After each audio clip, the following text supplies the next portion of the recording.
It might be one of the favourite phrases used by English-speaking politicians from both sides of the spectrum to drain the swamp, a metaphor indicating a clean-up against corruption or the removal of unnecessary burden to a country's government or civil service. In recent times, Donald Trump obsessively tweeted the phrase in the run-up to the 2016 elections, which may have prompted former US Secretary of State Madeleine Albright to analyse the origins of the phrase.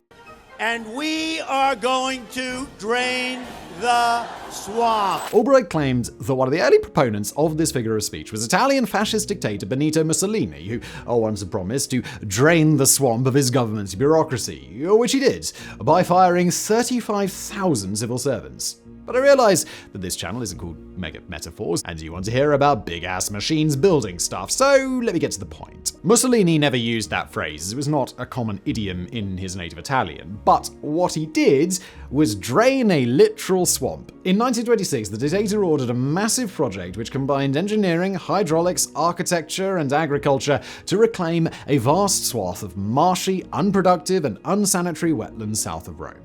This is how the Roman, or more precisely the Pontine Marshes, were quite literally drained.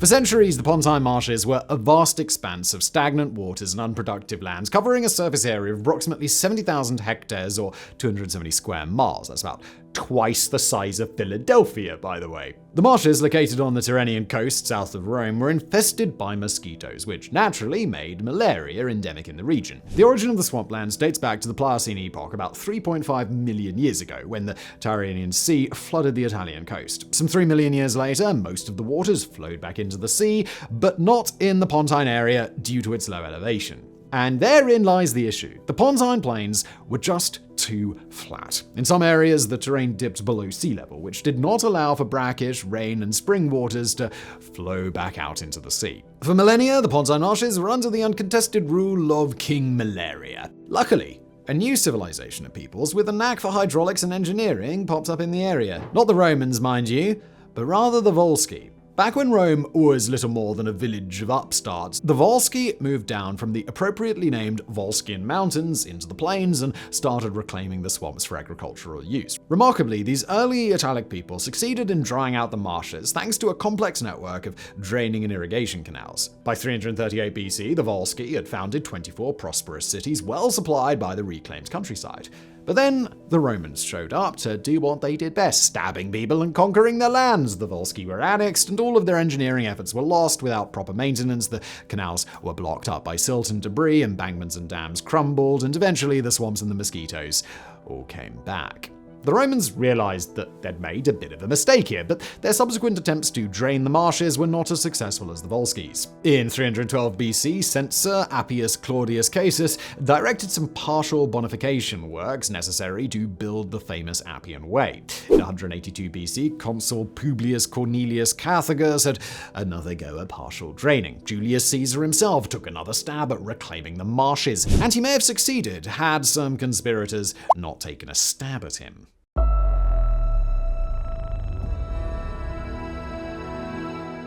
The Roman Empire rose, reached its apex, and then crumbled, at least in the West. For 5 centuries, marshes were still abuzz with the sinister whine of mosquitoes. Then the Ostrogoth king Theodoric, ruler of Italy from 490 AD, commissioned a man called Chacina to squeeze the Pontine region dry for good. As a payment, he could keep the entire region for himself. Chacina was successful, but ensuing decades of political turmoil and conflict led to neglect of the lands. Rain and spring waters resumed their build-up in the lowland south of Rome. Now, let's fast forward some 10 centuries. Pope Leo X, elected in 1513, had some serious drainage plans. As a member of the Medici family of bankers, the pontiff had the cash to splash on the marsh. Leo asked his brother Giuliano to direct the works, and Giuliano involved Leonardo da Vinci, who conceived a project to enlarge 2 pre-existing rivers and use them as drainage canals. So, Medici money and da Vinci brains made for a promising combination. I mean, what could possibly spoil that? And, well, to put it simply, death. Leonardo, and Leo X died in 1516, 1519, and 1521 respectively, and their successors were not as interested in the Pontine Flats. 2 centuries trudged on by. In 1777, Pope Pius VI commissioned engineer Gaetano Rapini to come up with a viable scheme to reclaim the land. Rapini's crowning achievement was to dig a canal which ran in parallel to the Appian Way. This dried up the ancient road, rendering it passable once more after centuries of neglect. Beside that, very little else was achieved. And to be fair, there was little that these early engineering projects could achieve. You see, all of them were founded on the same idea: digging canals to drain waters, both stagnant and flowing, into the sea. This approach was correct, but it ignored the factor that had made the Volsky so successful. Once you've dried up the land, you need to actively tend it, to cultivate it, if you want to maintain your gains. A successful enduring bonification of the Pontine lands would have required a military-like operation, deploying the combined arms of engineering, urbanistics, and agriculture.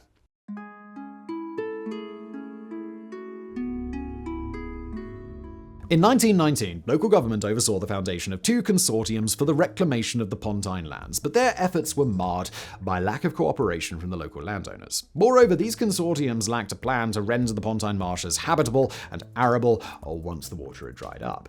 In the ensuing 7 years, the Italian political landscape was shaken by a lot of turmoil, violence, and unrest. This period of instability saw the emergence of a former teacher, bricklayer, journalist, and soldier destined to become a totalitarian strongman: Benito Mussolini. In 1926, the Prime Minister and Duce of Italy inherited the projects of 2 consortiums and entrusted them into the hands of engineer Natale Prampolini, who oversaw the project at a technical level. Prampolini and Mussolini's government realized the need for hiring a highly motivated workforce who would be willing to settle in the area as colonists, to farm the Pontine lands and prevent them from reverting to a boggy malaria soup. To that end, they enlisted the help of the Ex-Servicemen's Association, or ONC in its Italian acronym, led by the enigmatic Count Cencelli. Not an obvious choice, but thousands of World War II veterans, many of them hailing from impoverished farmlands in the northeast of the country, were willing to work hard to start the new life promised by the ONC. Cencelini's preparatory plans looked enticing. His association had divided the Pontine region into plots averaging 20 hectares or 50 acres, which would be serviced by wells, irrigation canals, and new straight roads cutting across the reclaimed plains. But that was for the future. The first order of business was to rid the Pontine marshes of the excess water, which Prampolini's engineers divided into 3 categories. First, the high water. This category included springs and rivers flowing from the mountains surrounding the marshes. The challenge here was to direct them into large waterways and carry them into the sea. This network of canals would also take care of the middle water, or simply rain, to you and me. The third category was the low water, stagnant bodies of water trapped in depressions below the sea level, which covered a total surface area of about 20,000 hectares or 50,000 acres. In this case, engineers had to fight against gravity with the help of 18 motorized pumps, described by the New York Times as being as huge and noisy as aeroplanes, and also be able to pull up to 9,500 gallons of water a second out of the soggy ground. In metric, that's 43,000 liters a second. For context, one of those pumps could empty an entire Olympic swimming pool in just 1 minute. Perhaps more impressive than the power of these pumps was the size of the canals, which sometimes were excavated around pre-existing rivers, sometimes dug up from scratch. The largest one was the Mussolini Channel, known today as the High Waters Canal. Its construction involved the excavation of 4 million cubic meters, or 140 million cubic feet of earth, resulting in 37 kilometers or 23 miles worth of waterways. A close second was the Middle Level Canal at 30 kilometers or 19 miles, followed by the River Sisto, dredged and canalized for a length of 27 kilometers or 17 miles. The veterans of the ONC workforce, reinforced by seasonal laborers from all over Italy, also normalized the course of another 3 rivers in the area, digging some further 2 million cubic meters, almost 17 billion cubic feet of soil. These main waterways were connected through a complex grid of smaller canals, which served the dual purpose of dredging excess waters and providing irrigation for the planned farmsteads. All in all, in the course of 3 years, the ONC and other building contractors dug a total of 9,615 kilometers worth of canals. In miles, that's 5,975. To put this in context, it's the distance from New York to Los Angeles and back.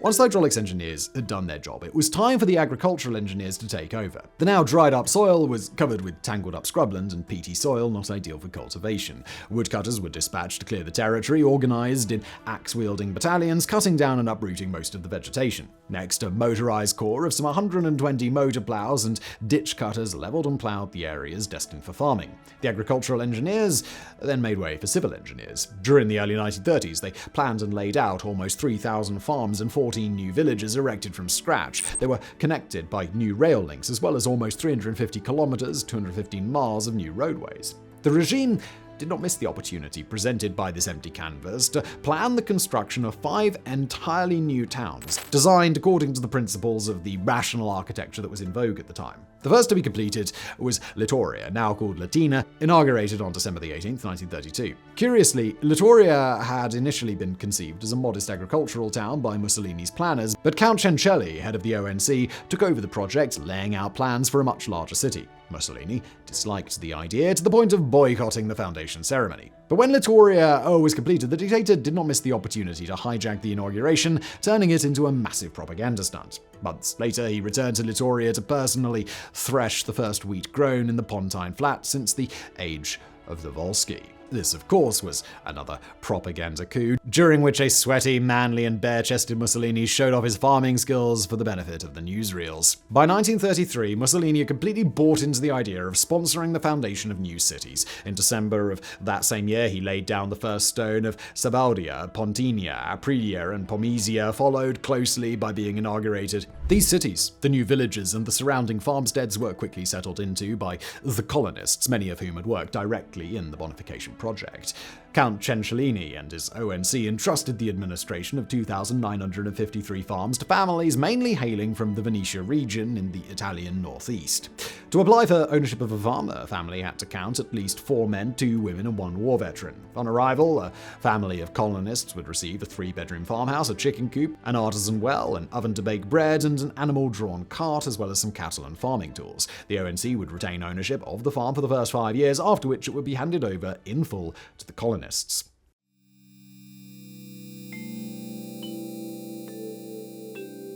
The reclamation or bonification of the Pontine Marshes was indeed a mega project, a quasi-military operation which was fully completed only in 1939. The total cost of the operation had been evaluated at almost $33 billion in today's money. The number of workers, both permanent and seasonal, had not been recorded for the entire span of the operation from 1926 to 1939, but we do have figures from the 1930 to 1937 period, and they are absolutely staggering. A total of 940,000 laborers were hired for excavation, building, and agricultural work. The project was an overall success, which garnered much attention in the foreign press, painting Mussolini in a good light, especially in American publications such as Wonders of World Engineering. Even at home, fascism enjoyed its peak levels of consensus as a result, and the grateful Pontine settlers were staunch supporters of the regime. Beyond the rose-tinted glasses of propaganda, however, the laborers involved did not enjoy a pleasant experience, to put it mildly. Even reports from the fascist police lamented how hard workers had to toil in the extremely poor conditions. It appears that thousands of workers have been hired in their hometowns far away from the Pontine area. But when they showed up for work, they found that there wasn't actually anything to do and they were just sent back home. For those who did stay at work, conditions were nigh unbearable. A typical working day started at dawn and finished after 10 p.m., sometimes without a single day of weekly rest. Lodgings for laborers were scarce, and most men had to camp in the open, exposed to the unrelenting sting of the not yet defeated mosquitoes. Consumption of alcohol was rife amongst disgruntled workers, which led to frequent workplace accidents. The combination of deadly accidents and malarial infection led to a recorded 233 deaths between 1929 and 1937. And if that wasn't enough, several construction firms subcontracted by the government or the ONC did not pay the promised minimum wage. All things considered, it's not a surprise that the total workforce may have totaled 1 million people or above, considering the high turnover of disaffected laborers.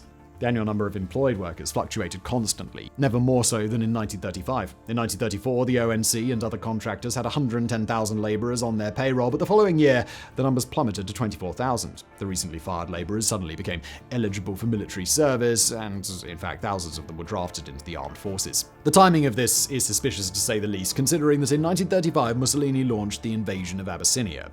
Much like the reclamation of the Pontine Marshes, this offensive was an enterprise which bolstered Mussolini's image at home. but the long-term consequences would eventually lead to Italy's entry into a global war and the downfall of the fascist regime.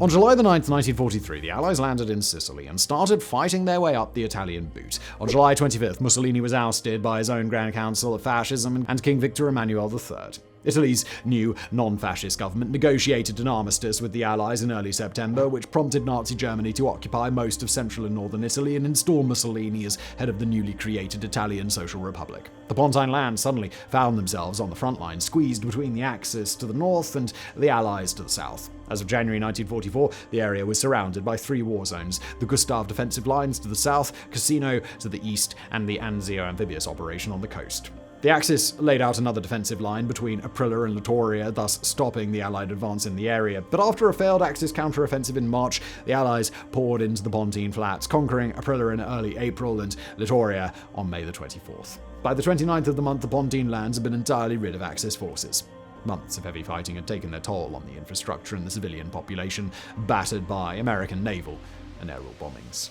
On the other side, German troops had damaged the canal system to flood large patches of land in an attempt to slow down the Allied advance. Hectares of terrain had become sodden once again, and swarms of mosquitoes returned to the area. Fortunately, this was a short return to the previous unsanitary situation. The hostilities ended on April 25th, 1945, and Italians returned to work to rebuild their dilapidated country. The 2 consortiums, which back in 1919 had first initiated the reclamation process, resumed leadership of the project.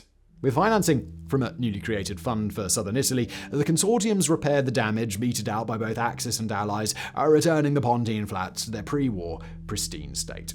As of today, we can report that the Pontine area is still dry. It now actually ranks as one of the most productive farming regions in Italy, yielding livestock, cereals, citrus fruits, and even kiwis. In the 1960s, the economy of the area was differentiated with the introduction of light industry and manufacturing plants, especially in the chemical, pharmaceutical, and food sectors. The descendants of the original colonists still live in and around the cities and villages founded by the ONC. The literal draining of the Pontine swamp is often cited as one of the few truly positive achievements of Mussolini's dictatorship. However, while the engineering aspects of the operation were and remain truly remarkable, the effects on the productivity of the reclaimed lands are disputed. It appears that the Pontine lands became truly successful only in the late 1960s after the fall of fascism. As pointed out by journalist Sergio De Santis, the colonists installed by the ONC were mostly inexperienced when it came to farming, and many of those families lived off state subsidies rather than off their lands. As Mussolini himself wrote in 1940, "In the province of Littoria, the fields are neglected, the wheat is horrible, both in quantity and quality. Farmers do not care about the harvest. They sow and then pray for God to take care of it. Is this possible in a fascist regime?"